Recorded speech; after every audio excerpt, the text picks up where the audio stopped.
This is the completed wallet view, so let's just quickly go over the changes I have made. This is a rather cosmetic changes. The first thing what I did is to add a refresh view. So this is just a simple refresh view with binding to is refreshing is bound to is refreshing, and command is refresh assets command.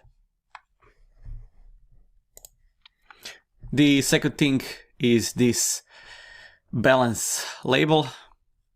You can see this is bound to the portfolio value, and we format this as number with 2 decimal places. Next, chart view will be only visible if we have some transactions inside our wallet. If we don't, then it doesn't make too much sense to show this chart view. Let's see the changes in the code to support this. So obviously we need to initialize asset and latest transaction, and I have expanded initialize async. So now we are taking the parameter, cast that to the reload, and pass to both get transactions and get coins. This initialize async is used now in the refresh assets command. So once we want to refresh our assets and get fresh prices, then we call initialize async with true, but on appearing we don't do that, we get the cached values. So this is the new property is refreshing.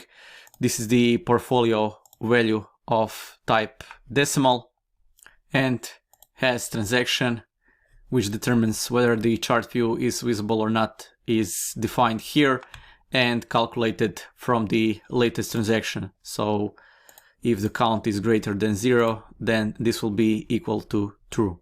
Portfolio value is calculated in the initialize async.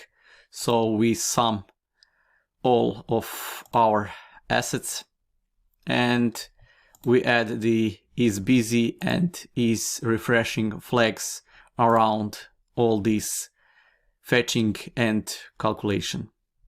The final thing I'm going to show you is how to change the navigation bar color. So this is done through the app shell. If we go to the portfolio, we can reuse the same base style to our flyout item. So we can say style is the static resource base style.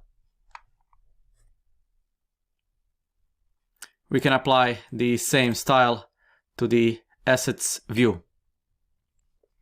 So I can paste this style.